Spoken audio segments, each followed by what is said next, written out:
BJP మునిగిపోతున్న Titanic ship అని KK survey సంస్థ అధినేత కిరణ్ కొండేటి అన్నారు. హర్యానా, జమ్మూలో బీజేపీ ఓటమి ఖాయమని ఆయన చెప్పారు. మున్ముందు రాబోయే అన్ని రాష్ట్రాల్లోనూ ఆ పార్టీకి షాకులు తప్పవని తెలిపారు.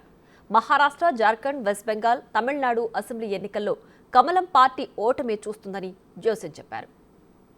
ఏపీ అసెంబ్లీ ఎన్నికల సర్వే ఫలితాలతో అందరి అటెన్షన్ తనవైపు తిప్పుకున్న కేకే నార్త్లోకి ఎంటర్ అయ్యారు. నార్త్లో హర్యానా, జమ్మూలో కాంగ్రెస్ ఆధిపత్యం సాధించబోతుంది. హర్యానాలో కాంగ్రెస్ విజయం సాధించబోతున్నట్టు కూడా పీపుల్ సర్వేను కొద్దిసేపటి క్రితం వెల్లడించారు. దీనిపై మనతో మాట్లాడేందుకు కేకే గారు ఉన్నారు, కిరణ్ కొండేటి గారు. సార్ చెప్పండి, సౌత్లో టీడీపీ కూటమికి గెలుస్తుందని ఒక సంచలన సర్వే మీరు అనౌన్స్ చేశారు. 161, కానీ అక్కడ కూటమికి 164 వచ్చింది. అందరి అటెన్షన్ రెండు తెలుగు రాష్ట్రాలు కాకుండా దేశవ్యాప్తంగా కూడా మీ పేరు అనేది అందరూ చర్చించడం మొదలుపెట్టారు. ఇటు హర్యానాలో ఏ విధంగా ఉండబోతున్నారు మీరు చెప్పిన దాన్ని? హర్యానాలో ఖచ్చితంగా సార్ మామూలుగా కాంగ్రెస్ గెలిచేసరికి 100% ఆస్కారం ఉంది. కాకపోతే ఎగ్జిట్ పోల్స్లో ఇంతకుముందు ఏపీలో చెప్పినట్టే సింగిల్ నెంబర్ ఎగ్జిట్ పోల్లో చెప్పడం జరుగుతుంది. ప్రస్తుతానికైతే మటుకు పోటీ చేసే 2 చోట్ల బీజేపీ ఓడిపోయేదానికి ఆస్కారం ఉంది. అంటే ఫర్ ఎగ్జాంపుల్ చెప్తాను, టోటల్ 90 నియోజకవర్గాలు. సో ఓరామరిగా ఒక అండర్స్టాండింగ్ ఉంటుందని చెప్తున్నాను అట్లా నెంబరు.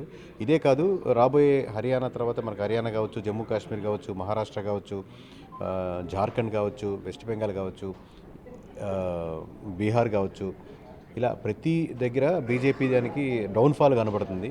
ఓవరాల్ కంట్రీలో జరగబోయే ప్రతి స్టేట్ ఎలక్షన్స్లో కూడా బీజేపీ లూజ్ అయ్యేదానికి ఎక్కువ ఛాన్సెస్ కనబడుతున్నాయి. ఇది అబ్జర్వేషన్. అంటే హర్యానాలో బీజేపీ ఓటమికి కారణం ఏంటి? కాంగ్రెస్ పుంజుకోవడం లేకపోతే ప్రభుత్వంపై ఉన్న వ్యతిరేకత అంటారు? వ్యతిరేకత, విలేజ్లో అనుకున్నటువంటి డెవలప్మెంట్ లేకపోవడం, ఇంకా ఫార్మర్స్ ఇష్యూ. అక్కడ రైతులు మామూలు మీకు దేశవ్యాప్తంగా జరిగిన దాంట్లో హర్యానా, పంజాబ్ రైతులే ఎక్కువ ఉంటారు. అలాగే జాట్ కమ్యూనిటీ ఎక్కువ బలంగా ఉంటుంది. బ్యాక్గ్రౌండ్లో వాళ్ళు అగెనిస్ట్గా ఉండడం, మిగతా పార్టీలు జేజేపీ కానీ ఇవన్నీ వీక్ అవ్వడం, ఆల్టర్నేటివ్గా ఉంటే వెంటనే ఇమీడియట్గా వచ్చేది కాంగ్రెస్. కాబట్టి ఈ ఎక్స్ట్రా 10% ఓట్ బ్యాంకింగ్ దానికే ఎక్కువ మొగ్గు చూపుతున్నారు. కాబట్టి ఎక్కువ సీట్లు మీకు డిఫరెన్స్ కనపడుతున్నాయి. మనకు టీడీపీకి వైఎస్ఆర్సీపీకి వచ్చినట్టు తక్కువ పర్సెంటేజ్ ఓట్ బ్యాంకింగ్ డిఫరెన్స్ అయినా సరే సీట్ల తేడాలు ఎక్కువ కనపడుతూ ఉంటుంది. సింగిల్ లార్జెస్ట్ పార్టీగా ఎవరి సహకారం లేకుండా అక్కడ ప్రభుత్వానికి అవసరం లేదు. సింగిల్ లార్జెస్ట్ పార్టీగా కాంగ్రెస్ హర్యానాలో ఈజీగా ఫామ్ చేస్తుంది. అంటే ఈ లోక్సభ ఎన్నికల ఫలితాల తర్వాత బీజేపీ గ్రాఫ్ ఎంత మేర తగ్గిందంటారు? అంటే ఆ టైం కంటే ఈ టైంకి పోలిస్తే పర్సంటేజ్ పరంగా చెప్పలేము, కానీ ఓవరాల్గా అయితే ఇప్పటి నుంచి జరిగే ప్రతి స్టేట్ ఎలక్షన్స్లో దాని ఇంపాక్ట్ కనపడుతూ ఉంటుంది. At the same time Modi గారి ఇమేజ్ మీదే ఎలక్షన్స్ జరిగేదానికి, రాహుల్ గాంధీ గారి ఇమేజ్ మీద జరిగేదానికి కంపారిటివ్లీ ఇప్పుడు రాహుల్ గాంధీ ఈక్వల్ పొజిషన్లోకి రాగలిగారు. లాస్ట్ టైం మనకు తెలుగులో అనుకున్నట్టుగా ఇచ్చి చూద్దాం, అవకాశం ఉంటే ఇద్దాము, ఇట్లా ఈ థాట్ ప్రాసెస్లో వెళ్తున్నారు అనమాట. కోర్ బీజేపీ ఓట్ బ్యాంకింగ్ అలాగే ఉంది. పైన కాంగ్రెస్ వద్దు అనుకుని బీజేపీకి వచ్చిన వాళ్ళు ఇప్పుడు ఈ 10-15 నెలల తర్వాత మళ్ళీ టువార్డ్స్ కాంగ్రెస్ మూవ్ అయ్యేది. మామూలుగా ఇంకా ఎలక్షన్స్ 2029 ముందు మొదలవ్వాల్సింది 2024 ఎలక్షన్స్ తర్వాత నుంచే మొదలైంది. ఇప్పుడు ఆ ఫార్మాట్ కనబడుతుంది అబ్జర్వేషన్ ఇండియాలో మొత్తం మీద. అటు ఆమ్ ఆద్మీ పార్టీ కూడా సింగిల్గా పోటీ చేస్తుంది హర్యానాలో. దాని ఇంపాక్ట్ ఏమైనా ఉండే అవకాశం ఉందా? డిలే చేసింది సార్. మామూలు ఫస్టే ఒక 2 months బ్యాకే స్టార్ట్ చేస్తుంటే మేబీ అడ్వాంటేజ్ ఉండేదేమో. డిలే చేయడం వల్ల ఏంటంటే కాంగ్రెస్కి అది బాగా ఫెచ్ అయింది. అంటే అరవింద్ కేజ్రీవాల్ అరెస్ట్ అనేది అక్కడ ఏం ప్రభావం చూపే అవకాశం ఉంది? అదే ఆ పొత్తుండుంటే ఒక 10 సీట్లు ఎక్కడ దగ్గర కంఫైన్ ఉంటే 8 సీట్లు అన్నా కానీ ఓకే ఉండేవాళ్ళు. అలా కాకుండా పొత్తు లేకపోవడం వల్ల ఆ పొత్తు కోసం వీళ్ళు ఎదురు చూస్తూ డిలే కాలం దగ్గరికి వచ్చేసరికి ఎలక్షన్స్కి అది కాంగ్రెస్కి టైం కన్వర్ట్ అయింది. మొహా అంటే ఒక సీటు ప్రభావం ఎక్కువ చూపించవచ్చు, మిగతా చోట్ల తక్కువ ఓట్ బ్యాంకింగ్ ఉండొచ్చు. హర్యానాలో మీరు ఎన్ని రోజులు సర్వే చేస్తారు? శాంపిల్స్ ఏ విధంగా సేకరించారు? మొత్తం 2 months ఉన్నాం సార్. నేను ఇండివిజువల్ 15 రోజులు ఇక్కడే నేను టఫ్ ఫైట్లు అనుకున్న నియోజకవర్గం బట్టి క్లోజ్గా వెరిఫై చేయడం జరిగింది. శాంప్లింగ్ సైజ్ మీకు ఆల్రెడీ మన ఇంటర్వ్యూలో బిగ్ టీవీలో కూడా చెప్పినట్టు చాలాసార్లు సేమ్ మెథడాలజీ అక్కడైనా కానీ ఇక్కడైనా కానీ శాంప్లింగ్ విధానం ఉంటుంది. 1% 2% తీసుకునే విధానం ఉంటుంది అక్కడ. అలాగే ఇలా తిరుగుతున్నప్పుడు లోకల్గా ఉన్నటువంటి స్లీపర్ సెల్స్ లాగా మేము కొంతమంది పెట్టుకున్నాం కొత్తగా. ఫస్ట్ టైం చేసినప్పుడు కుదరలేదు, సెకండ్ టైం పెట్టుకున్నాం, థర్డ్ టైం వచ్చినప్పుడు మనకు వచ్చింది. 2-3 సార్లు చేసాం ఓవరాల్గా. ఎందుకంటే ఇంత కాన్ఫిడెంట్గా బలంగా మనం ఫస్ట్ టైం చేస్తున్నప్పుడు ఆ బ్రాండ్ మళ్ళీ నిలుపుకోవాలి కదా, ఒళ్ళు దగ్గర పెట్టుకొని చేయాలి కదా మన భాషలో చెప్పాలంటే.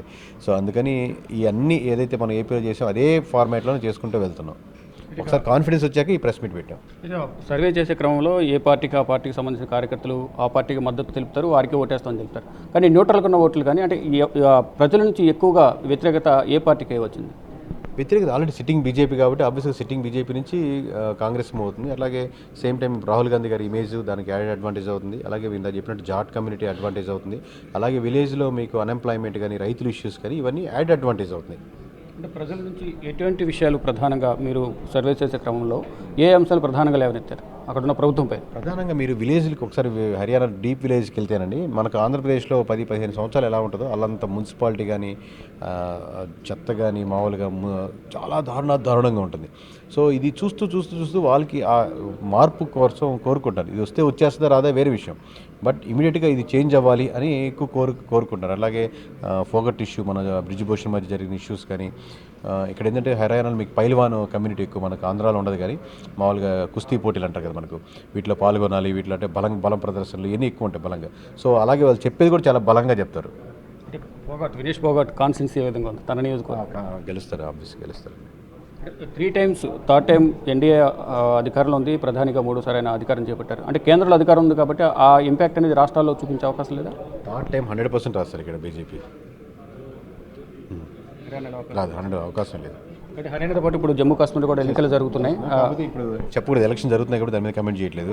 ఎగ్జిట్ పోల్ అప్పుడు మాట్లాడుతున్నారు. అంటే మహారాష్ట్ర, జార్ఖండ్, మిగతా రాష్ట్రాలు కూడా అక్కడ ఏ విధంగా ఉంది పరిస్థితి? అదే సరే, ఇప్పుడు ఇక్కడి నుంచి జరిగే ప్రతి ఎలక్షన్స్లో బీజేపీ నెగిటివిటీ ఉంది. ఇదే ఫార్మాట్లో వెళ్తే మటుకు కష్టం. అంటే అనేసి ఏదైనా ఫార్ములా చేంజ్ చేసుకోవాలి, వెళ్ళే స్ట్రాటజీ. ఫిగర్ ఏమైనా అంచనా వేసారా హర్యానా? 100% ఫిగర్ ఐడియా ఉంది సార్. కాదు అదే ఎగ్జిట్ పోల్ దాకా చెప్తున్నాం. ఇంకో 4 నియోజకవర్గాలు టైట్ ఫైట్లో ఉన్నాయి. అవి కూడా వచ్చేసి మనకు ఏపీలో సింగిల్ నెంబర్ చెప్పడం జరుగుతుంది. మొత్తంగా చూసుకుంటే హర్యానాలో కాంగ్రెస్ అధికారం చేపట్టబోతుంది. సింగిల్ లార్జెస్ట్ పార్టీగా కాంగ్రెస్ అధికారంలోకి వస్తుందంటూ కూడా కిరణ్ కొండేటి చెప్తున్నారు. Cameraman సాయితో Shiva, big TV, New Delhi.